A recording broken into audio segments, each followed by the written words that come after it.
Donc, je vais vous parler aujourd'hui de ventilation dans le cadre de la rénovation énergétique du patrimoine.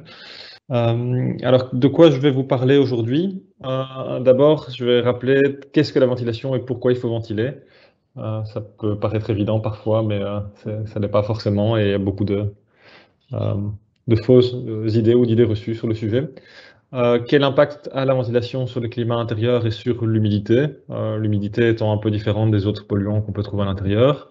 Quelles sont les exigences, les réglementations qui sont applicables en Belgique dans le cadre de la rénovation et les techniques? Et aussi, pour terminer, quelques applications. J'ai deux exemples sur des projets un peu inhabituels ou un peu exceptionnels. Euh, donc on verra tout à la fin. Alors d'abord, la ventilation, c'est pas quelque chose de neuf. Donc il existait déjà il y a longtemps. On voit que c'est un bâtiment assez ancien, des systèmes de ventilation. Donc c'est un système naturel avec des shunts. On voit bien sur la façade du bâtiment le conduit de ventilation avec tous les petits conduits qui sortent à chaque étage. Voilà, c'est un exemple de système qui existait déjà il y a longtemps. C'est un système naturel. Alors c'est plus vraiment le système qu'on installe maintenant, mais voilà, c'est pas du tout nouveau, même si ça n'a pas été obligatoire avant assez récemment via les réglementations PEB notamment. Alors, un petit rappel, pour ceux qui savent déjà et pour ceux qui ne savent pas, ben, comme c'est dans l'information, qu'est-ce que la ventilation et pourquoi il faut ventiler? Donc, le principe de la ventilation, c'est de remplacer l'air intérieur, qui est supposé polluer par diverses sortes de polluants, je vais en parler après, par de l'air extérieur, et l'hypothèse de base, c'est que l'air extérieur est plus sain. Ce qui est vrai la plupart du temps. Euh, Ce qui est vrai la plupart du temps, simplement parce que il y a du vent, etc. Donc il peut y avoir des problématiques de pollution extérieure, mais il y a quand même beaucoup moins de polluants à l'extérieur, à l'extérieur qu'à l'intérieur. Donc c'est déjà important de comprendre cette notion parce que ici on est dans une période presque post-Covid ou encore dans la période du Covid. Il y a beaucoup de confusion entre la ventilation et la purification de l'air. Le principe n'est pas le même. La purification, c'est on garde l'air à l'intérieur, on essaie d'éliminer ce qu'il y a dedans. Donc ici, je vais bien vous parler de la ventilation qui est remplacée l'air intérieur par l'air extérieur. Alors je vous l'ai dit, l'air intérieur est pollué. Par quel type de polluants? Alors il y a tous les polluants qui sont liés à nos activités et simplement à notre présence dans le bâtiment. Les odeurs corporelles, la cuisine, le tabac. Euh, alors, c'est pas forcément des odeurs très fortes, hein, c'est pas ou de la transpiration ou quoi, mais tout le monde a déjà assisté à une réunion où tout est fermé pendant une heure, on sort chercher un café et quand on rentre dans la salle, ça sent mauvais. Donc c'est voilà ce genre de d'émissions. Alors, il y a toutes les sources d'humidité qui sont dues également à nos activités, donc les douches, la cuisine, etc., les lavabos, euh, et tout ce qui est matériaux. Donc, on a un tas de matériaux de finition, des peintures, des parquets, des lambris, etc. Mais tout ça émet à des émissions de COV, donc des composés organiques volatiles. Il y a aussi des activités qui génèrent des particules fines, la cuisine, etc. Et donc, voilà, c'est un peu le trio. Il y a ces trois sortes de polluants à l'intérieur, et c'est la raison pour laquelle il faut ventiler.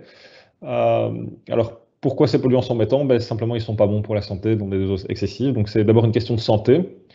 Et la seconde raison, c'est l'intégrité du bâtiment. Et là, je pense en particulier à l'humidité, où l'humidité peut dégrader le bâtiment lui-même. Voilà, s'il y a un mur qui est humide, ça peut détériorer la maçonnerie, le plafonnage, la finition.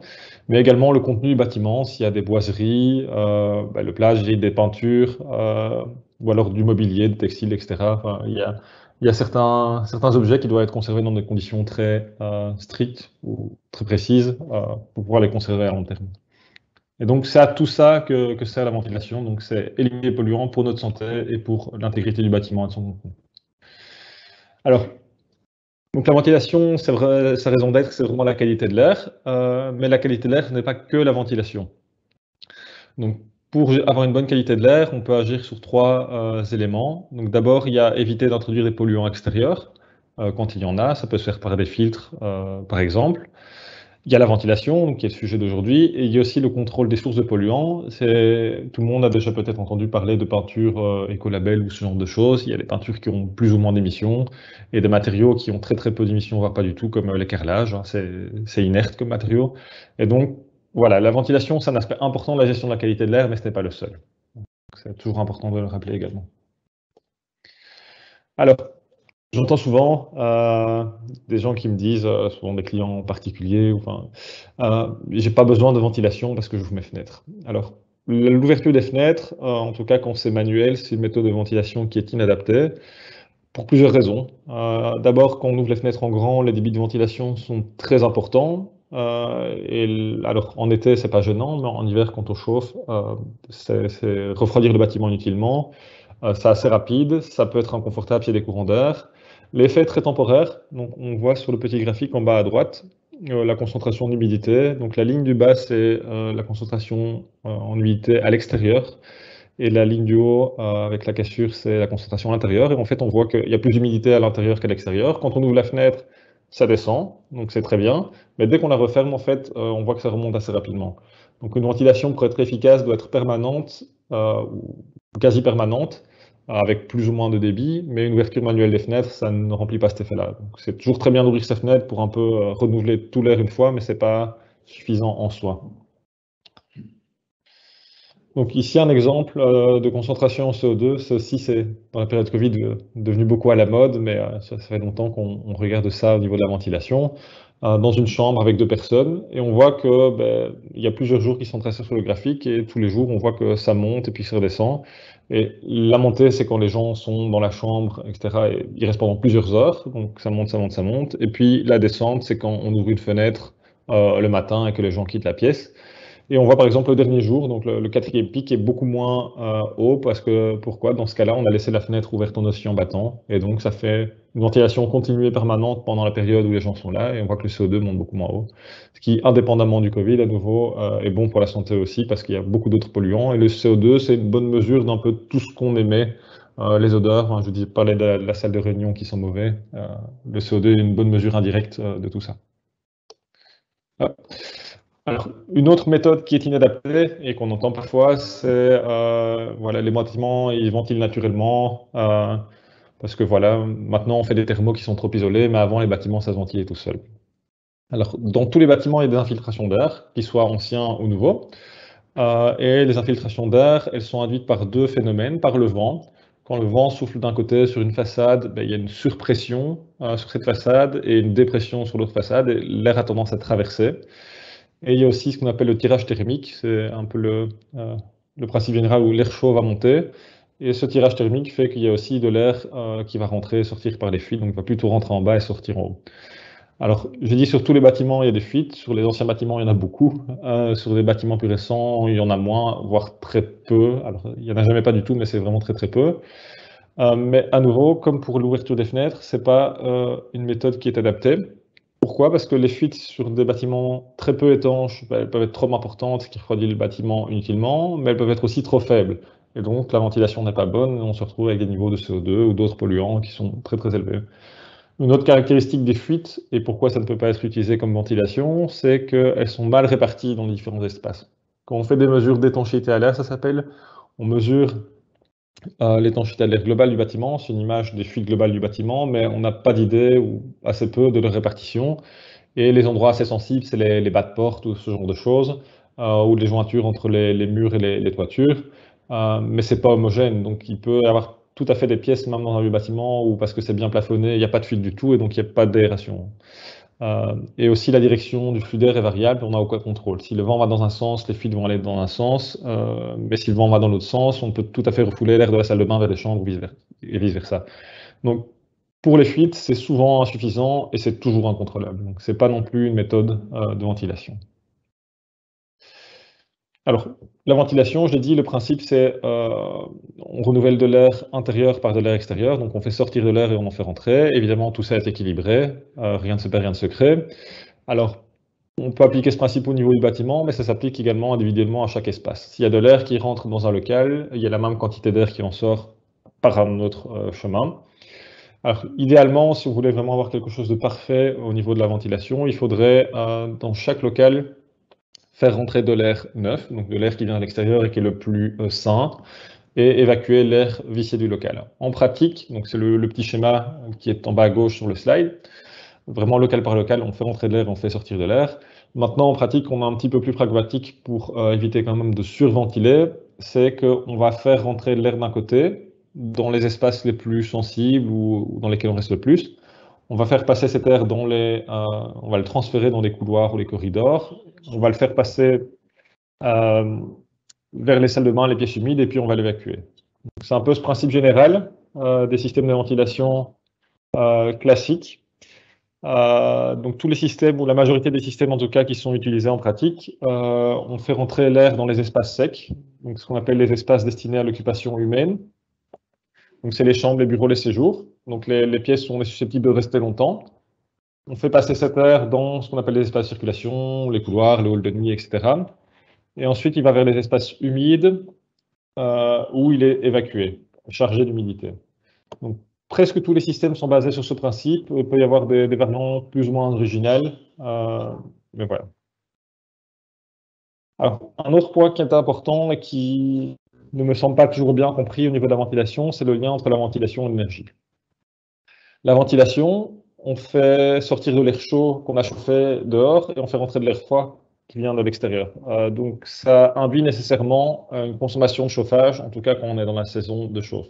Alors, ventiler, c'est toujours une consommation, mais comme je l'ai dit, c'est une question de santé et d'intégrité du bâtiment, donc c'est nécessaire. Donc ça, c'est le besoin. Après, il y a pas mal de solutions techniques qui permettent de réduire cette consommation d'énergie qui est liée à la ventilation, tout en conservant une bonne qualité de l'air. Évidemment, ne pas ventiler n'est pas une solution correcte. Les deux techniques principales, c'est la ventilation à la demande, c'est-à-dire réguler le débit de ventilation sur base de capteurs ou d'une horloge. Et l'idée, c'est un peu comme le thermostat du chauffage, c'est on chauffe quand on est là, mais quand on n'est pas là, le thermostat est éteint ou coupe le chauffage, c'est la même idée. Alors, ça peut être l'horloge, mais ça peut être des capteurs de CO2 qui permettent d'ajuster vraiment de manière continue. La deuxième chose qui est assez courante, c'est la récupération de chaleur. La récupération de chaleur, en fait, ça consiste à faire se croiser l'air qui sort et l'air qui rentre dans le bâtiment. Donc, on évacue de l'air chaud, on fait rentrer de l'air froid, on les fait se croiser et on peut récupérer une bonne partie de la chaleur, environ 70 à 80% si c'est bien fait. Ce qui veut dire que l'air, s'il fait 0 degré dehors et 20 à l'intérieur, l'air qu'on fait rentrer, au lieu de rentrer à 0 degré, venant directement dehors, il est préchauffé par l'air qui sort et il peut rentrer, dans le meilleur des cas, à 15 ou 16 degrés. Ce qui fait que la consommation d'énergie qui est liée à ça sera un petit peu plus faible. Le fait de parler d'énergie, ça me permet de faire un lien avec aussi ce qui vient aussi après, c'est la réglementation. Et comme ça consomme de l'énergie, c'est pas négligeable, en particulier sur des bâtiments neufs qui sont bien isolés. En relatif, la ventilation devient un gros poste et c'est pris en compte dans la réglementation PEB. Alors, la réglementation PEB, on a souvent en tête que ça s'applique qu'aux bâtiments neufs, c'est pas tout à fait le cas. Il y a un peu de nuance à porter, je vais en parler juste après. Donc, je vais parler ici des exigences, des réglementations et des techniques. Alors, au niveau du cadre légal, je veux dire quelques mots sur la réglementation PEB qui s'applique aussi en partie en rénovation. Donc, c'est pour ça que j'en parle ici. Et aussi quelque chose dont on a beaucoup parlé à nouveau récemment, mais qui s'applique en fait à beaucoup de bâtiments qui soient neufs ou anciens, c'est la loi sur le bien-être au travail. Alors, il peut y avoir aussi, suivant les régions, d'autres exigences ou d'autres réglementations, mais je ne vais pas les aborder ici parce que ce n'est pas les plus répandues, les plus pertinentes, et ces deux-ci sont les principales. Donc, la réglementation PEB, alors ici, je parlais de la Wallonie et de la région Bruxelles-Capitale. Il faut savoir que les réglementations dans les trois régions, en fait, même en Flandre, sont très très similaires. Il y a de petites nuances, très petites différences entre les trois régions, mais ce n'est pas significatif. Donc, pour les bâtiments neufs ou assimilés, c'est-à-dire totalement reconstruits ou à plus de 70 ou 80%, un système de ventilation est obligatoire et il est obligatoire qu'il soit complet. Il y a une norme qui décrit qu'est-ce que c'est un système de ventilation complet. C'est pris en compte dans le calcul de consommation spécifique, donc le niveau E, la consommation en kilowattheure par mètre carré par an. Alors, après en rénovation, et là ça s'applique à tous les bâtiments qui sont rénovés, il y a des rénovations simples ou importantes en fonction de l'amplitude. Il y a une obligation dans les locaux qui sont concernés par la rénovation d'installer des éléments de ventilation. Par exemple, si on remplace un châssis, il y a une obligation normalement de placer une grille de ventilation dans le châssis. Alors c'est un peu particulier, c'est que dans le cadre de la rénovation, il y a des obligations pour les parties qui sont soumises à permis. C'est-à-dire que si on rénove un bâtiment complètement et que tout le bâtiment est soumis à permis, en fait on doit installer des éléments de ventilation, des grilles, etc. partout où c'est requis. Par contre, si on fait une annexe en bâtiment existant et que seule l'annexe est soumise à permis, on a des obligations seulement pour l'annexe et pas forcément pour le bâtiment ou la partie bâtiment existante qui n'est pas soumise à permis. Et ce qui fait qu'on peut se retrouver avec des systèmes qui ne sont pas complets, dans le sens où des locaux, il y a des grilles et des locaux, il n'y en a pas. Et donc, ce système n'est pas complet. Et dans un autre cas de rénovation un peu différent, qu'on appelle le changement de destination, c'est-à-dire transformer une grange en habitation ou un bâtiment qui était initialement pas chauffé en commerce, là, il y a une obligation d'installer un système complet. Donc, vous voyez que dire que la réglementation PEB s'applique au bâtiment neuf, c'est un tout petit peu réducteur et ça s'applique aussi en rénovation et pour tous les types de bâtiments, qu'ils soient résidentiels ou non. Alors, toutes ces réglementations PEB, ça vient en fait d'une directive européenne, la directive EPBD, donc Energy Performance of Buildings. Alors, cette directive a été transposée par les 3 régions parce que c'est des compétences régionales. Donc, il y a une réglementation PEB en Flandre, à Bruxelles, en Wallonie. Elles ne sont pas exactement les mêmes, mais elles sont très proches l'une de l'autre. Donc, les régions travaillent ensemble sur le sujet. Et ces réglementations, en fait, font elles-mêmes référence à des normes belges ou européennes qui sont relativement plus anciennes, en particulier pour la ventilation résidentielle. C'est la norme NBN D50001 qui date de 1991. Voilà, quand je vous disais que c'est pas nouveau, voilà, déjà il y avait une norme en 91 et la réglementation PEB qui date que des années 2010, il fait référence et est basé là-dessus. Pour la ventilation non résidentielle, il y a une autre norme européenne qui est la référence pour les bâtiments non résidentiels. Alors, quelles sont les exigences de cette réglementation? Comme je dis, parce que ça s'applique aussi au moins en partie pour les rénovations. Et il faut savoir que de toute façon, la norme, même si elle n'est pas obligatoire en tant que telle, reste une bonne pratique à appliquer. Donc, c'est pas parce que c'est pas obligatoire que c'est pas recommandé de le faire. Donc, il y a 4 systèmes qui sont autorisés, le système A, B, C, D. Je vais revenir brièvement après. Et comment ça se présente? C'est quoi les obligations, les exigences de la réglementation ou de la norme? C'est un débit minimum, soit d'alimentation, donc d'air neuf, ou d'extraction dans chaque espace en fonction du type d'espace. Donc, dans des espaces humides, on va dire qu'il faut évacuer. Dans des espaces où on vit, il faut amener de l'air frais. Et ça, en fonction de la superficie du local ou du nombre d'occupants. Il y a des règles générales, donc c'est 3,6 mètres cubes heure par mètre carré au sol en résidentiel, pardon, avec des minimums, des maximums. Donc, il y a un peu plus de nuances que ça. Et en non résidentiel, c'est un débit d'air par personne, 22 mètres cubes par personne. Et avec ce type de débit, on peut limiter la concentration de CO2 à 1000-1200 ppm, par exemple.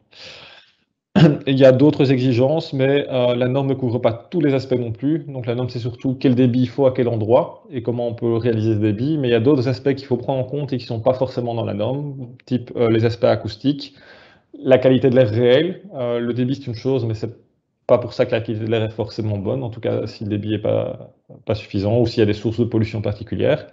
Et également la régulation, qui n'est pas abordée dans la norme, mais qui peut être très importante pour avoir une bonne qualité de l'air. Donc, comme j'ai dit, il y a 4 systèmes qui sont autorisés dans la norme et donc dans les différentes réglementations. C'est le système A, B, C et D. Et ces systèmes sont en fait répartis suivant la manière dont on fait rentrer l'air dans le bâtiment ou dont on fait sortir l'air du bâtiment. Donc le système A, c'est on fait rentrer l'air de manière naturelle, ça veut dire par des grilles, qui sont souvent dans les menuiseries, et on fait sortir l'air de manière naturelle également par une cheminée qui est directement reliée par exemple entre un espace humide et qui sort en toiture. Donc c'est plus très utilisé. Le système B, c'est on a un ventilateur qui fait rentrer l'air, et l'air sort de manière naturelle. Le système C et D, c'est les deux plus courants en pratique. Là, le système C, c'est ce qu'on appelle couramment la ventilation simple flux.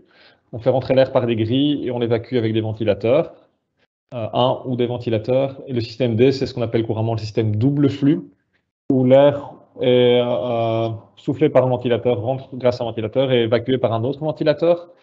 Et grâce au système double flux, on peut également faire la récupération de chaleur et faire croiser les deux flux d'air, ce qui n'est pas possible avec les autres systèmes. Je montrerai quelques exemples plus loin d'éléments, un peu à quoi ça ressemble des grilles, etc. Donc c'est juste pour l'aspect réglementaire. Ça, c'était pour la PEB, tout ce qui est lié à la PEB, et comme je disais, qui s'applique aussi pour partie en rénovation. Un autre élément important, et là qui s'applique à tous les bâtiments, indépendamment qu'ils soient neufs ou à rénover, enfin existants, pardon. C'est le codex. Le codex, c'est une abréviation pour le code du bien-être au travail. Et ça définit beaucoup de choses, et notamment, il y a des exigences au niveau de l'aération et de la ventilation. Vous voyez ici un peu la table des matières du codex et où ça se trouve dans ce code. Je ne l'ai pas lu en entier, je vous avoue, hein, je connais juste la partie ventilation.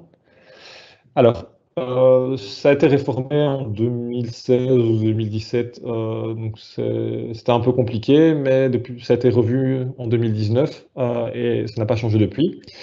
Il y a des exigences à respecter sur tous les lieux de travail où il y a des employés. Donc, l'exigence de base, c'est soit d'avoir 900 ppm de CO2 au maximum dans le local. À nouveau, le CO2, on en parle beaucoup maintenant depuis la période Covid, mais on en parlait déjà avant. Donc, c'est relativement bas, donc c'est assez sévère comme exigence.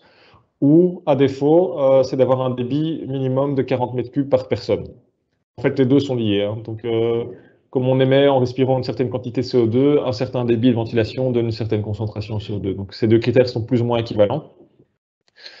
On peut avoir une dérogation, ce que je vous l'ai dit, en fait, 40 mètres cubes par personne, c'est assez élevé. Et la dérogation, c'est un maximum de 1200 ppm de CO2 ou de 25 mètres cubes par personne. Et la dérogation, c'est conditionné à une analyse de risque et un avis du conseiller en prévention. L'analyse de risque, c'est surtout montrer que les sources de polluants qu'il y a dans le bâtiment sont assez faibles. Typiquement, je disais dans les revêtements de sol, pour donner un exemple, les carrelages, ça n'émet pour ainsi dire rien du tout. Par contre, tout ce qui est vinyle, etc., ou d'autres types de vêtements, ben, ont plus d'émissions de COV, etc. Alors, si vous avez été attentif et que vous avez retenu tout ce que j'ai dit, j'ai parlé tout à l'heure de la réglementation PEB, où en non résidentiel, c'est 22 mètres cubes par personne. Ce qui est à peu près cohérent avec le 25, mais le 25, c'est si on peut avoir la dérogation. Mais si on n'a pas la dérogation, c'est 40. Et donc, dans ce cas-là, quand on conçoit un bâtiment, il faut respecter la réglementation PEB, mais il faut aussi respecter le codex, et ça veut dire que même en rénovation, on devrait normalement pouvoir fournir un débit de 40 mètres cubes par personne dans tous les bâtiments où il y a des travailleurs. Et vous allez au restaurant, ben, il y a des travailleurs dans le restaurant, donc le restaurant devrait pouvoir avoir ce débit de 40 mètres cubes par personne. Donc c'est pas toujours très bien connu, mais c'est quand même quelque chose qui est important et qu'il est bon de savoir. Alors, au niveau des techniques, là, j'en ai terminé pour la réglementation. Donc au niveau des techniques, les systèmes standards les plus courants pour assurer la ventilation des bâtiments, c'est le système C et D, donc ce qu'on appelle couramment le système simple flux et double flux. Et je fais des schémas un petit peu plus détaillés. Donc pour le système C, on fait rentrer l'air à travers des grilles et on l'évacue avec un ventilateur, souvent c'est centralisé, et alors il y a des tuyaux qui vont dans chaque pièce où il faut évacuer l'air. Et le système D, c'est avec la récupération de chaleur. Là, dans chaque pièce où il faut de l'air frais, on souffle de l'air avec un ventilateur et des gaines et des conduites, et on évacue de la même façon qu'un système C. Donc c'est vraiment les deux systèmes les plus courants qu'on va retrouver dans la majorité des bâtiments neufs ou des bâtiments rénovés où on installe une ventilation. Après, ça, c'est vraiment la façon standard de travailler, mais il y a beaucoup d'autres alternatives techniques qui sont basées sur le même principe, mais qui s'implémentent un peu différemment et qui sont tout aussi correctes vis-à-vis des réglementations ou des normes. C'est un système C décentralisé. Donc là, on a toujours des grilles dans chaque espace sec, mais on a un ventilateur d'extraction séparé dans chaque local humide où il faut extraire de l'air, au lieu d'avoir un ventilateur principal avec des conduites. On peut avoir des extractions en plus dans les espaces secs, ça permet de mieux contrôler la qualité de l'air. Ou on peut par exemple avoir des systèmes décentralisés, des systèmes double flux décentralisés, où on a vraiment une unité avec un récupérateur de chaleur et deux ventilateurs en fait dedans, même s'il n'y en a qu'un sur le dessin. Ou dans chaque local, on a une petite unité qui fait la ventilation juste de ce local-là. Donc ça, c'est des variantes qui sont correctes, qui sont moins courantes, mais qui peuvent parfois être plus faciles à implémenter en rénovation parce qu'il y a des contraintes techniques qui sont différentes. Alors, le système le plus courant et le moins cher, peut-être, c'est le système C, donc avec des grilles d'alimentation d'air et une extraction mécanique. Alors, en rénovation, c'est toujours se poser la question de qu'est-ce qu'on peut changer, qu'est-ce qu'on ne peut pas changer, et ce système-là est certainement à envisager si on remplace ou on modifie les menuiseries. Donc j'ai dit, les grilles de ventilation dans les espaces secs, c'est souvent dans les menuiseries, et donc si on le remplace, c'est sans doute une bonne occasion d'installer un système C, puisque de toute façon on remplace les menuiseries, donc on peut prévoir les grilles dans le châssis ou dans le vitrage. Alors pour l'évacuation, elle peut être soit centrale, donc c'est ce qui est sur le schéma ici du slide, c'est-à-dire un ventilateur, mais alors il faut des gaines de ventilation qui vont du ventilateur jusqu'à tous les locaux. Donc il faut quand même passer un certain nombre de tuyaux dans le bâtiment. Ou décentralisé, c'est l'exemple que je montrais avant, et je montrerai à quoi ça ressemble juste après. Il ne faut pas oublier, ça c'est pour tous les systèmes en fait, même si on l'évoque souvent moins, c'est le transfert. Le transfert, c'est juste laisser un passage libre pour l'air entre les locaux où l'air rentre et les locaux où l'air doit être évacué. Donc souvent ça se fait soit par des grilles qui sont dans les portes ou dans les murs, ou ce qu'on appelle le détalonnage des portes. Détalonner une porte, en fait, c'est couper 1 cm, 2 cm dans le bas de la porte pour laisser un jour et laisser l'air circuler en fait d'une pièce vers l'autre. Alors, les systèmes décentralisés, je le disais, c'est quand, au lieu d'avoir un ventilateur central et des tuyaux qui relient chaque espace à ce ventilateur central, c'est d'avoir des petits ventilateurs, hein, tout le monde a déjà vu ça dans un WC ou une salle de bain, qui extraient directement l'air dehors, soit vers un grenier, enfin, ou par une cheminée, ou soit mural, et alors directement à l'extérieur. L'avantage de ça, dans un contexte de rénovation de bâtiments un peu exceptionnels, c'est que ça peut être phasé. C'est-à-dire qu'on n'est pas obligé d'installer tout le système en une fois, mais on peut, au fur et à mesure qu'on rénove des locaux ou quoi, c'est prévoir soit la grille, soit le ventilateur d'extraction dans chaque local. Il n'y a pas de conduit, ou très peu, donc s'il n'y a pas d'espace à prévoir, il ne faut pas les cacher. Il ne faut pas aller vers le local technique. Maintenant, il faut percer soit le mur ou soit avoir une cheminée vers la toiture. Donc, voilà, et c'est facile à réguler parce que on peut avoir une régulation vraiment locale par locale avec un hygrostat ou d'autres types de capteurs comme du CO2. Maintenant, ça a des inconvénients également, c'est que il y a du bruit qui peut être généré directement dans l'espace. Tout le monde a déjà entendu ces petits ventilateurs quand on allume la lampe là qui s'allume, ça peut faire du bruit. Alors il y a des appareils de diverses qualités. Il faut une alimentation électrique évidemment. Ce qui, à nouveau, c'est voilà, suivant le contexte, suivant la profondeur de la rénovation, suivant l'installation, c'est pas toujours évident. Et comme j'ai dit, il y a quand même un percement extérieur dans chaque espace. Et il faut aussi faire attention de ne pas rejeter de l'air juste à côté d'une entrée d'air. Évidemment, si on ventile le bâtiment, c'est pas pour réaspirer l'air qu'on vient d'évacuer. L'autre technique, c'est la ventilation double flux. Donc c'est l'autre technique très classique. Alors c'est sans doute à recommander ou à essayer de favoriser si on ne remplace pas les menuiseries. Donc si on ne touche pas à l'enveloppe, enfin en tout cas qu'on ne peut pas toucher les menuiseries ou qu'on ne les remplace pas, ben, on ne peut pas installer un système C. Donc le D est un peu l'alternative obligée. Maintenant, c'est un système, on voit bien, on comprend bien sur le schéma, où il y a plus de conduite, puisqu'il faut alimenter les espaces en air frais et évacuer les espaces humides vers l'extérieur. Donc il y a 2 fois plus de conduite peut-être, enfin, potentiellement que pour un système C. Maintenant, c'est un système aussi qui est considéré généralement comme plus efficace parce qu'on récupère la chaleur et donc on va peut-être plutôt l'envisager sur une rénovation plus profonde où on a une ambition énergétique qui est plus élevée. Pour une rénovation légère, c'est peut-être pas le système qu'on va installer en premier parce que déjà il est plus contraignant au niveau de l'espace, il est plus cher. Et est-ce que c'est vraiment le plus pertinent de ventiler, enfin d'avoir un système hyper performant sur un bâtiment qui n'est pas bien isolé? Donc l'inconvénient, évidemment, il y a plus de conduit et la régulation peut être un peu plus difficile. En tout cas, on ne peut pas faire local par local. Donc souvent, il y a un ventilateur qui régule tous les locaux en même temps. L'alternative, c'est une ventilation décentralisée, donc mécanique décentralisée. Le principe est exactement le même. En fait, il y a 2 ventilateurs et on fait se croiser le flux d'air, mais par contre, c'est des petits modules compacts qu'on peut installer de manière murale ou en linteau. On le voit ici sur la figure en bas à droite. Donc, c'est un exemple de ventilation décentralisée où en fait les 2 flux d'air se croisent dans cette espèce de faux linteau. Et alors, on peut vraiment l'installer local par local. Donc, il y a différents types de systèmes, différents types de montages. L'avantage par rapport au système classique centralisé, c'est que c'est faisable, c'est-à-dire qu'à nouveau, on peut le faire local par local, et on peut réguler aussi local par local. L'inconvénient, même si les systèmes sont un peu plus soignés souvent, ça peut quand même faire un peu de bruit. Alors, dans un séjour ou quoi, c'est pas très grave parce qu'il y a toujours un petit bruit de fond, mais dans une chambre à coucher, ça peut être un tout petit peu dérangeant. Il faut aussi une alimentation électrique, et aussi c'est des débits qui sont limités. Sur une installation centralisée, il suffit de mettre des tuyaux assez grands et un ventilateur assez grand et on peut avoir le débit qu'on veut. Sur des montages en linteau, comme ça, on est limité par la taille des machines. Et pour une chambre, ça peut être suffisant. Pour un séjour, il en faut 2 ou 3. Donc voilà, il n'y a pas de solution ultime. C'est une alternative qui peut être utilisée avec ses avantages, mais aussi ses inconvénients. Donc ça, c'était un peu pour les systèmes et les techniques. Un autre élément que je voulais aborder, même si ça peut être été abordé dans d'autres présentations, mais si je veux l'aborder sous l'aspect spécifique de la ventilation, c'est la gestion de l'humidité. Donc ce que vous voyez ici sur la figure, c'est un diagramme psychométrique, c'est le diagramme d'humidité de l'air. Et on voit sur l'axe Y l'humidité absolue, donc c'est vraiment la quantité d'eau, la masse d'eau qui est sous forme de vapeur dans l'air. Et sur l'axe X, la température.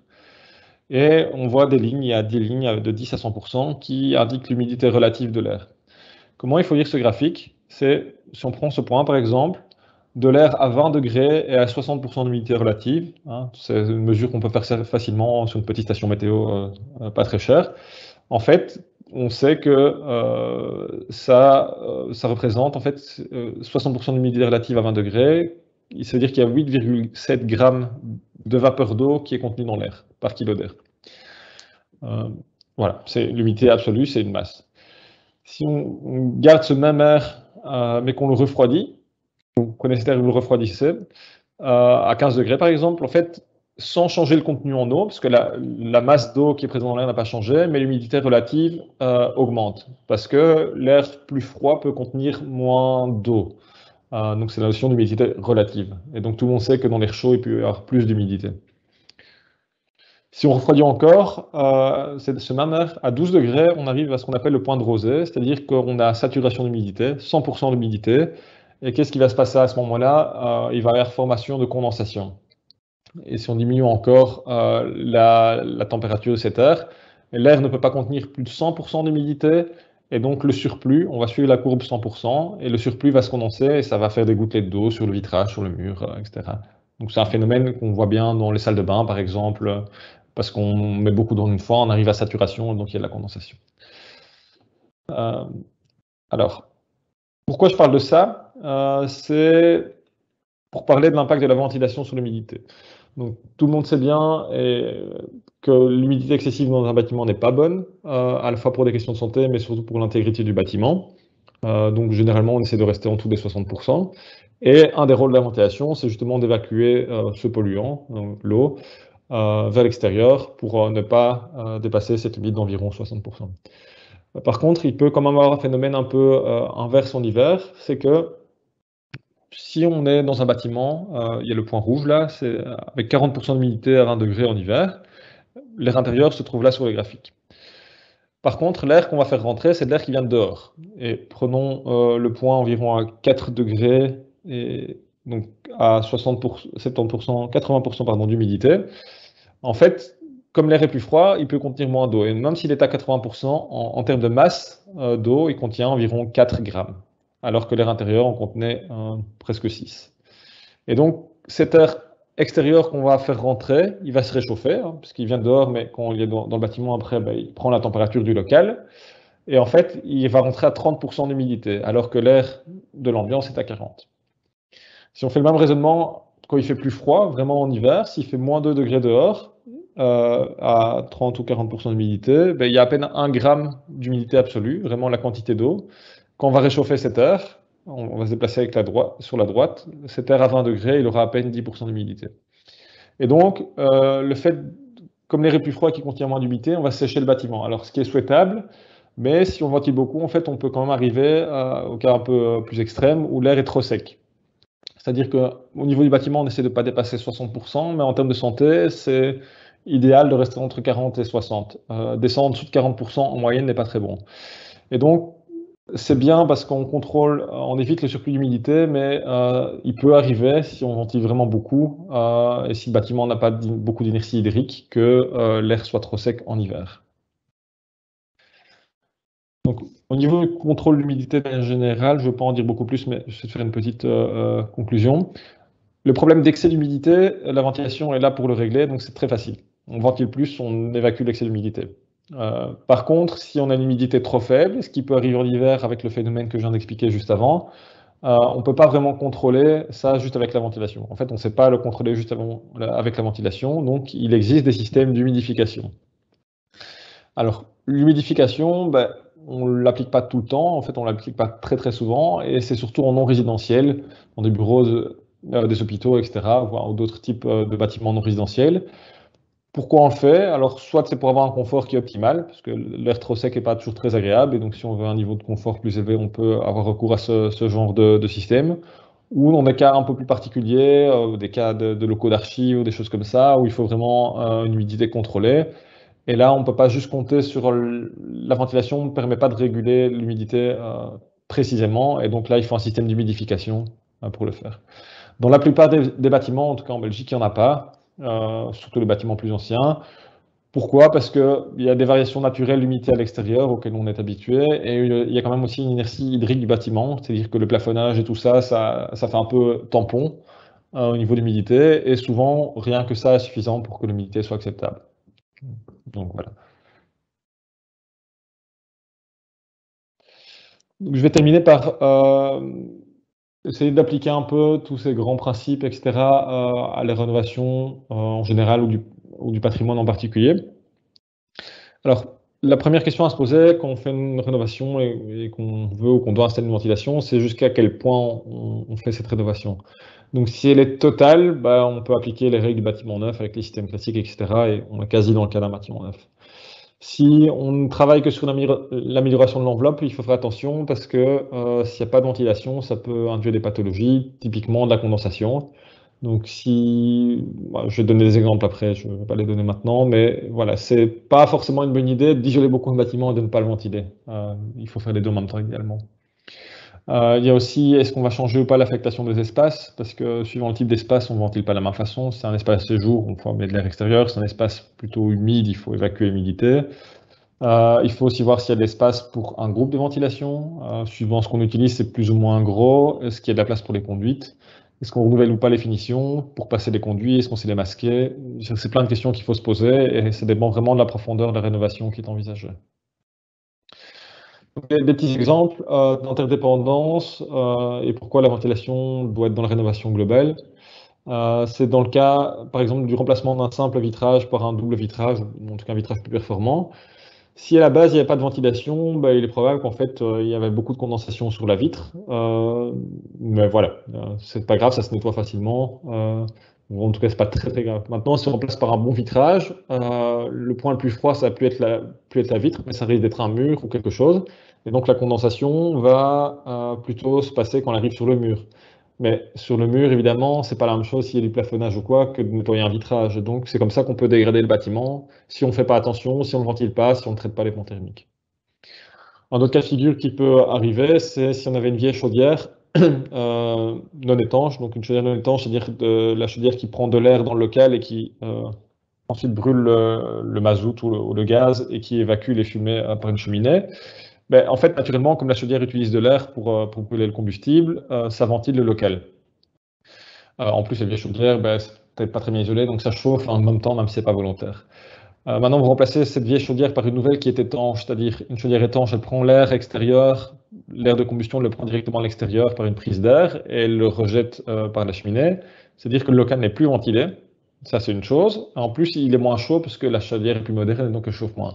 Et donc, c'est un risque de condensation. Si on fait sécher son linge, des trucs comme ça parce que c'était chauffé et ventilé, ben, en fait, c'est un cas de figure où en fait, le fait d'autres travaux, voilà, tous les travaux sont liés et ça peut avoir des impacts. Et, il faut penser à tout ça. Donc souvent, je le dis, les travaux sont interdépendants et il y a un triangle au niveau de la ventilation qui est indissociable, c'est enfin, le lien entre l'isolation, la ventilation et l'étanchéité à l'air. Donc c'est quelque chose sur lequel on insiste beaucoup en bâtiment neuf, mais la question c'est en rénovation, est-ce qu'on peut vraiment traiter les trois en même temps? Voilà. Donc quand on fait une rénovation, on peut la faire par phase. Mais est-ce que c'est vraiment applicable en ventilation ou est-ce que la ventilation peut être faite par phase? Alors si on est un peu strict et qu'on veut bien faire tout, il faudrait prévoir tout complètement dans chaque projet dès le départ. Pragmatiquement, ben, peut-être que sur des rénovations légères, c'est pas la peine, c'est pas la priorité, je veux dire ça comme ça plutôt, d'installer un système de ventilation complet. Donc c'est sans doute lié au niveau d'étanchéité. Alors je l'ai dit, compter sur les fuites pour ventiler n'est pas suffisant pour vraiment avoir une bonne qualité de l'air. Maintenant, voilà, le bâtiment s'il n'est pas très étanche, ben, il va quand même évacuer une partie de l'humidité, etc. Le bâtiment, en tout cas, est intègre, même si c'est pas assez de ventilation pour les personnes. Donc, c'est un peu lié à la profondeur de la rénovation. À nouveau, est-ce qu'on installe un système complet ou pas? Je fais remarquer, je l'ai déjà dit, que c'est que la réglementation PEB, même en rénovation, impose des exigences dans les locaux qui sont rénovés, qui sont soumis à permis, mais elle n'impose pas forcément un système complet. Donc, à nouveau, si on remplace les châssis, on est obligé de placer des grilles, mais c'est pas pour ça qu'on doit placer des extracteurs si les autres pièces ne sont pas soumises à permis. Donc, on conseille quand même si c'est pas obligé, c'est d'installer un système complet. À partir du moment où on commence, ben, c'est mieux d'installer ça complètement. Et c'est toujours important, mais ça, pour tous les travaux, hein, c'est d'anticiper, de préparer les phases suivantes. Si on sait qu'on va l'installer, qu'on fait une nouvelle toiture, il faut déjà penser à placer la cheminée, il faut les conduits d'évacuation. Hein, voilà, il faut essayer d'y penser. Donc ici encore des solutions techniques. Donc pour un même bâtiment, si on va appliquer les principes, il y a voilà, plusieurs solutions totalement décentralisées, partiellement, le C, le D avec des extractions en plus. Enfin, il y a quand même beaucoup de solutions et qui vont devoir être choisies en fonction vraiment du projet et des caractéristiques du projet. Donc il n'y a pas de règle générale ou de choses très simples à appliquer qui marchent dans tous les cas, ou en tout cas qui est facile à faire marcher dans tous les cas. Alors, comment on va choisir? Ben, c'est d'abord l'objectif global. Est-ce qu'on veut quelque chose de super top au niveau du confort et de l'énergie? Donc là, on va peut-être plutôt s'orienter vers des systèmes D avec récupération de chaleur. Mais il y a aussi vraiment, et surtout dans le cas du patrimoine, c'est les interactions avec les choix d'affectation des locaux, donc tout ce qui est architectural, aussi les choix esthétiques et l'espace disponible. Ça, c'est quand même une grosse contrainte. Il ne faut pas oublier les contraintes réglementaires, la PEB s'il y a des permis, mais le codex qui est obligatoire partout, en théorie. Et puis toutes les contraintes urbanistiques de classement de bâtiments. Tout ça va déterminer le choix du système. Alors, j'ai parlé souvent des menuiseries. Déjà, si on les remplace, donc il y a une obligation, si on remplace menuiserie, c'est d'installer des grilles, s'il n'y a pas de système de ventilation. De quelle forme ça peut prendre? Ben souvent, ça peut être soit dans le vitrage, soit dans le châssis. On le place plus souvent dans le châssis et ça ressemble à ceci. Vous avez sans doute tous déjà vu ça. Après, il y a aussi toute la question des conduites, surtout si c'est des systèmes double flux. Ben, on essaie de les placer dans des espaces perdus, donc les greniers, les combles. Alors, il faut que ça soit isolé, des faux plafonds. On peut éventuellement aussi les placer en chape, ça existe. Il y a des systèmes de conduits en chape. Récupérer les conduits de cheminée, je vais montrer un exemple après. Je vais passer un peu plus vite, parce que je fais un peu court au niveau du temps. Donc, deux applications. Ici, c'est le Palais Sable de Mer à Anvers. Vous voyez que c'est un bâtiment qui a un certain cachet. Voilà des photos de l'intérieur. Il est évident que sur ce genre de bâtiment, on ne peut pas faire n'importe quoi. Et voilà. Pardon, j'ai un petit souci dans la présentation. Donc, excusez-moi, ça sera corrigé dans les slides que vous recevrez. Dans ce cas-là, ils ont choisi de faire une ventilation double flux, donc avec pulsion et extraction mécanique, avec un échangeur à roue, c'est un des types d'échangeurs qui existent pour récupérer la chaleur et qui permet également de récupérer l'humidité. Il y a un préchauffage de l'air et il y a aussi du refroidissement qui était prévu. Alors, qu'est-ce qu'ils ont fait comme choix? Ils ont divisé l'installation en plusieurs groupes, c'est-à-dire qu'il y a plusieurs locaux ou groupes de locaux. Et au lieu d'avoir un seul système centralisé, ils ont plusieurs petits systèmes centralisés, ce qui permet d'avoir plus de flexibilité et aussi de voir passer moins de conduits et de ne pas traverser tout le bâtiment avec des conduits. Donc typiquement, ce qu'ils ont fait ici, vous avez vu un peu sur les photos, le style du bâtiment, il y a des voûtes. Par contre, c'est une toiture avec un double pan et donc en fait, il y a de l'espace perdu entre la voûte et la toiture et ils ont utilisé cet espace pour placer des conduits parce que ça ne gênait pas au niveau de la valeur architecturale du bâtiment. Aussi sur ce projet, ils ont réutilisé les cheminées qui n'étaient plus utilisées évidemment pour placer des conduits d'évacuation et placer des tubes en fait, de ventilation. Donc évidemment, on ne ventile pas directement la cheminée, ils ont placé des tubes dans les cheminées, il a fallu les nettoyer et ils ont utilisé des tubes expansibles. Donc des tubes expansibles, en fait, comprenez le principe, on les fait rentrer dedans, on les met sous pression après et les tubes vont se gonfler pour remplir la cheminée. Et donc on a utilisé ces passages-là parce que il était déjà fait le passage et donc ça ne gênait pas au niveau visuel ou au niveau technique de le faire passer par là. Et aussi, il y avait des plénums dans le toit. Donc, ils ont utilisé l'espace perdu dans la toiture pour placer des plénums, soit pour l'alimentation, soit l'extraction d'air. Donc, voilà. C'est vraiment un cas typique où on essaie d'utiliser tous les espaces perdus, tout en essayant de préserver le cachet et le visuel du bâtiment. Un autre cas, c'est un cinéma à Duffel, en Flandre, et avec une maison des jeunes. On voit le bâtiment ici après rénovation. Vous voyez quelques images du type de bâtiment.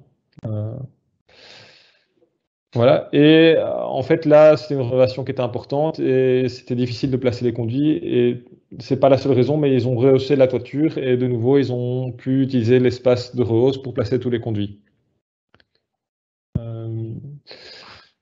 On voit qu'ils les ont placés à nouveau ici, au-dessus de la voûte. Donc, on voit ici la rehausse du bâtiment.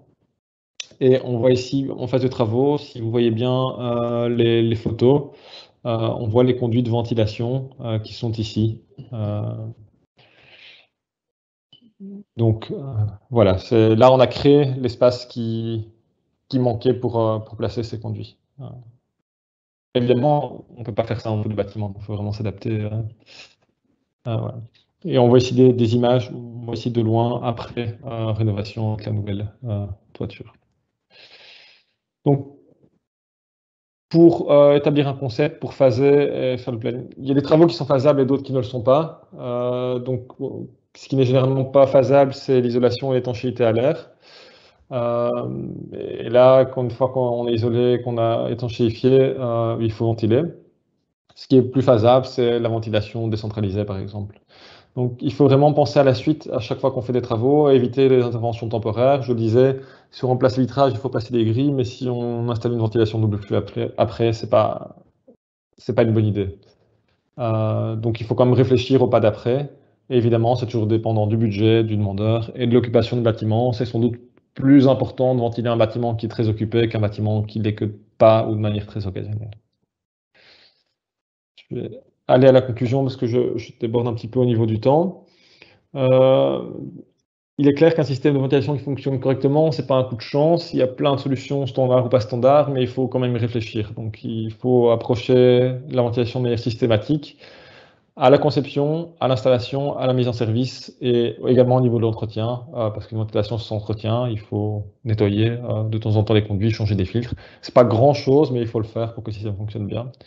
Il faut que ça soit une approche intégrée, c'est-à-dire que il y a un lien vraiment avec l'isolation, l'étanchéité à l'air, hein, ça doit être intégré dans la rénovation globale. Alors, on peut dans certains cas appliquer exactement la même recette qu'en bâtiment neuf, oui, mais pas toujours. Et donc, il y a quand même un certain nombre de cas, il faut être un peu plus hors des sentiers battus, mais c'est possible, il y a des solutions. Et évidemment, chaque projet est différent, rien que les deux exemples que je montrais sont quand même déjà un peu atypiques.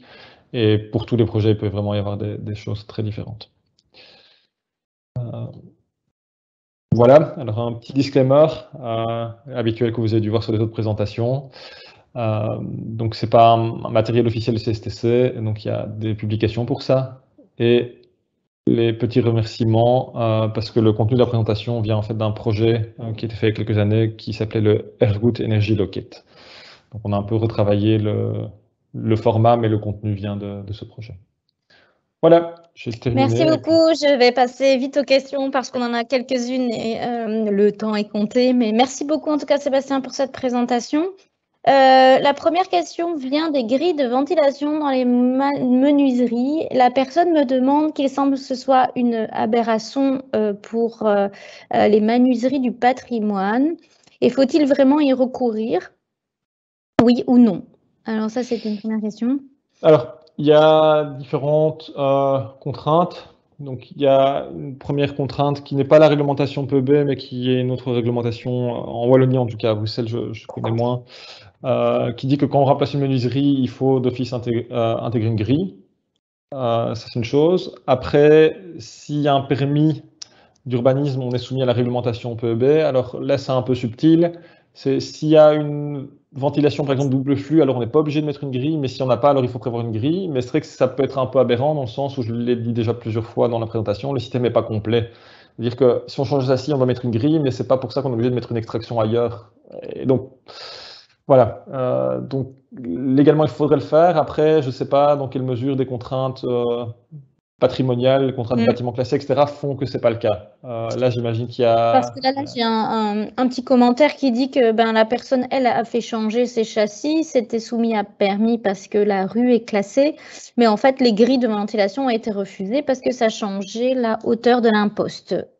Du coup, il n'y en a pas. Il n'y en a pas. Alors, c'est des contraintes plutôt urbanistiques et effectivement, c'est possible qu'on arrive à la conclusion qu'il ne faut pas. Mais alors, si on veut respecter la réglementation PEB, il faudrait installer un autre dispositif de ventilation, par exemple double flux dans le local. Si possible, parce que c'est Mais souvent voilà. c'est toujours les problèmes des contraintes Les patrimoniales. Oui. les lois et réglementations sont imparfaites et pas toujours cohérentes entre elles, donc on arrive parfois à des impasses. Une autre question depuis le Covid, un débit minimum de 40 mètres cubes par heure et par personne a été fortement recommandé. Oui. Avez-vous eu déjà des échos si cette valeur a été imposée dans une norme ou un arrêté, par exemple pour les écoles, ce genre de choses? Non, il n'y a pas d'imposition. Alors, vous aurez remarqué effectivement que le 40 mètres cubes est cohérent avec le codex, donc le code du bien-être au travail. Et c'est un peu paradoxal avec ce code du bien-être au travail, c'est que ça s'applique à tous les bâtiments déjà existants, même s'il n'y a pas de rénovation, parce que à partir du moment où il y a un travailleur, on devrait appliquer cette réglementation. Alors, on sait qu'en pratique, ce n'est pas le cas. Dans les écoles, etc., les enseignants et les travailleurs, il n'y a pas forcément de ventilation. Donc, il n'y a pas d'autres impositions nouvelles que celles qui sont déjà existantes et qui, malheureusement, souvent ne sont pas respectées. Mais par contre, quand on conçoit des nouveaux bâtiments, le codex est pris en compte. Et je l'ai dit, le débit de 40 mètres cubes est bien plus élevé que le débit obligé par la PEB. Et donc, il faut prendre le plus grand des deux. Et quand on fait des nouveaux bâtiments ou qu'on fait une rénovation où il y a de la ventilation, sur un lieu de travail, on va essayer de prendre ce 40. Mais il n'y a pas de nouvelles réglementations en plus. Il faudrait déjà sans doute appliquer et contrôler les réglementations existantes. D'accord, merci beaucoup. Une autre question j'ai beaucoup de questions quand même sur les systèmes décentralisés. Oui. Est-ce que la norme se concentre sur les systèmes centralisés? Car au niveau des primes, c'est souvent le cas. Or, il existe à présent des systèmes double flux avec récupération de chaleur et décentralisés, mais souvent les clients n'en veulent pas parce que ce n'est pas accepté dans les primes de rénovation. Alors, je connais très bien les primes au niveau de la Wallonie et à nouveau, on peut regretter parfois un manque de cohérence entre les différentes réglementations. Au niveau de la norme en tant que telle, les systèmes décentralisés sont tout à fait OK. Donc, c'est-à-dire que la norme n'impose pas qu'ils soient centralisés ou décentralisés, c'est plus l'usage qui a fait qu'on a plutôt fait des systèmes centralisés, mais les deux sont tout à fait acceptés et acceptables. La nuance pour les systèmes décentralisés, c'est qu'au niveau des primes, ils ont des exigences supplémentaires d'atténuation acoustique. Et je l'ai dit, c'est un des problèmes des systèmes décentralisés, c'est qu'ils peuvent faire un peu de bruit et on ne sait pas placer un silencieux. Sur une conduite, on peut placer un silencieux, donc c'est un dispositif qui permet d'atténuer le bruit, mais quand il n'y a pas de conduite, on ne sait pas. Et donc, par exemple, pour les primes, ça peut être refusé pour cette raison. C'est un peu paradoxal parce que c'est une exigence pour les primes, mais cette exigence d'atténuation acoustique n'est pas dans la norme et n'est pas dans la PEB, par exemple. Il y a des petites subtilités entre les différentes réglementations suivant où ça vient. Et aussi sur ces systèmes décentralisés, type installation sur linteau, par exemple, a-t-on déjà fait des études d'incidence sur l'échange d'air extérieur chaud, intérieur chaud, en termes de climatisation du bâtiment, en particulier en période estivale? Et on me demande, quid de la façade exposée sud-ouest, elle est plus exposée au rayonnement solaire?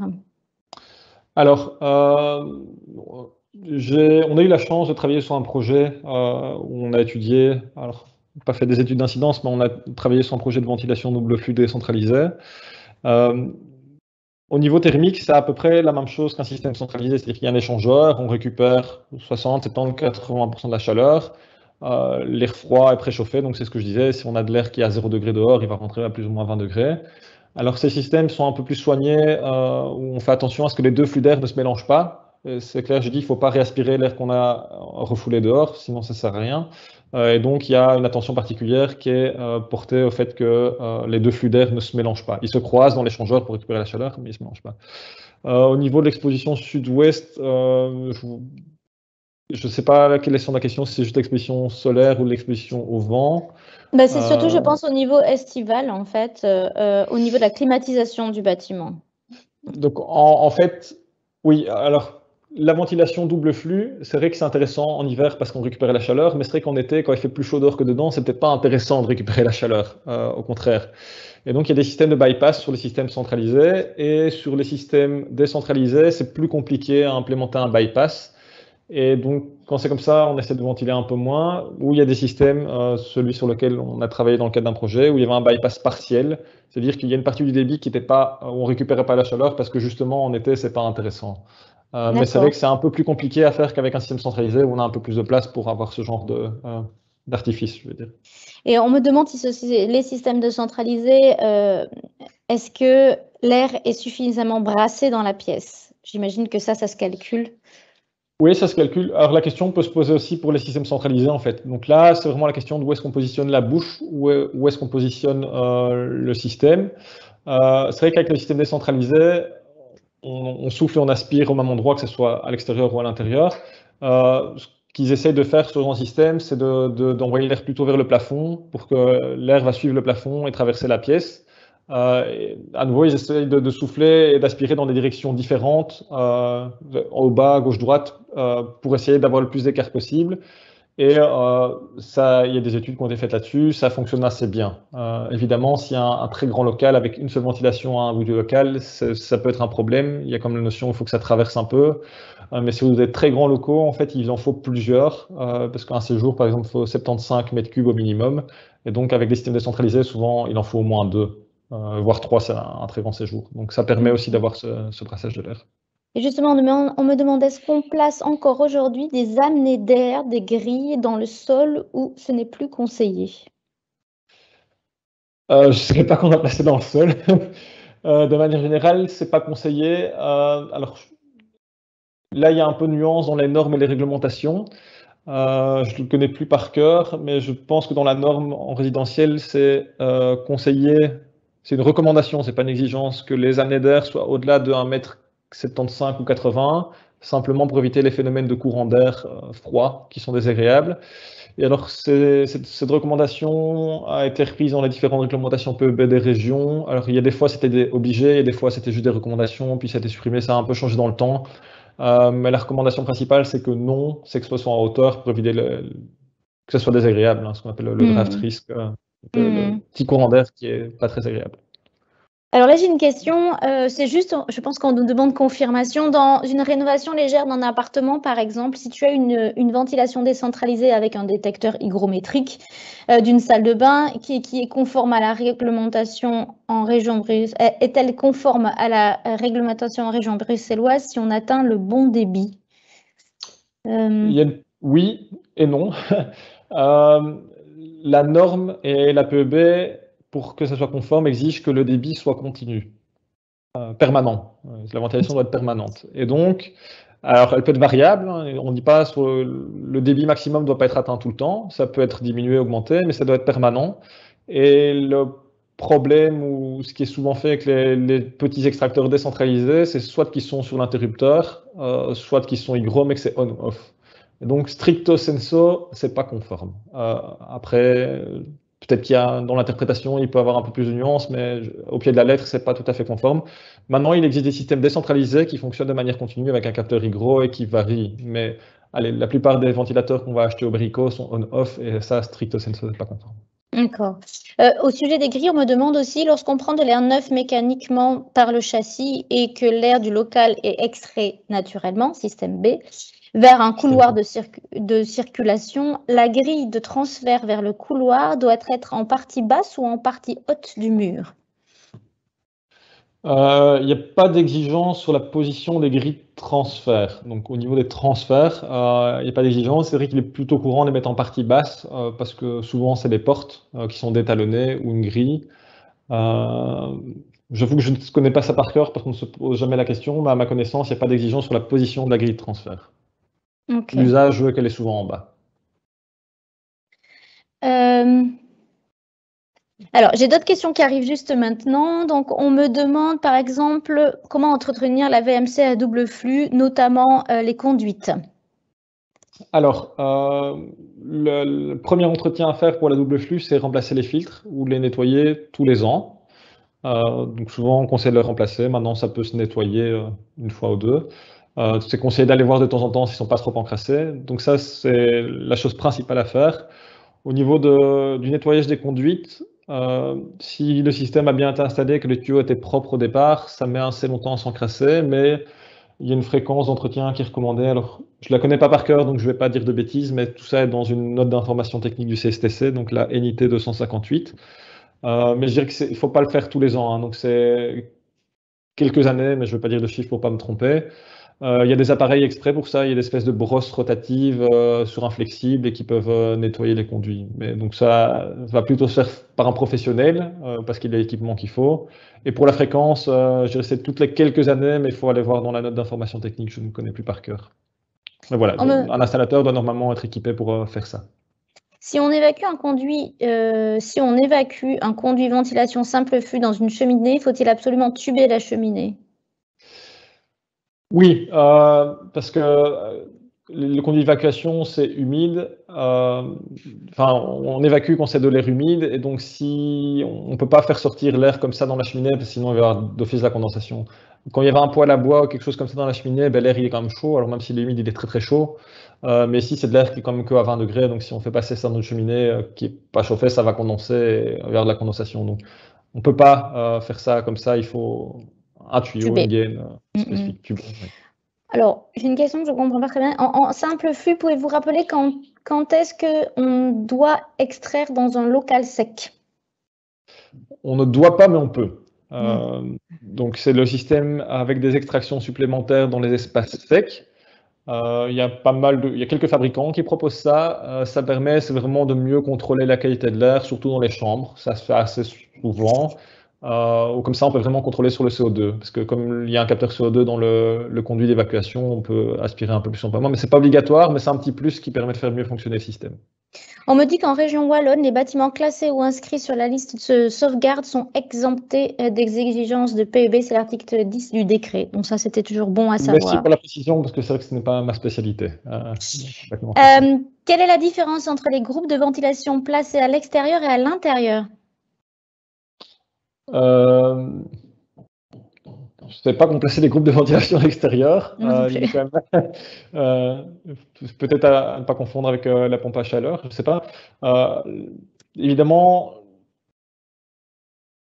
à ma connaissance, c'est toujours à l'intérieur. Donc, c'est difficile à répondre à la question. En particulier pour les doubles flux, pour la simple raison qu'on récupère la chaleur. Donc, forcément, c'est mieux que ce soit à l'intérieur, parce que sinon, on perd une partie de la chaleur qu'on évacue. Donc, je ne sais pas très bien à quoi on fait référence avec les systèmes placés à l'extérieur. D'accord. Que pensez-vous des puits canadiens?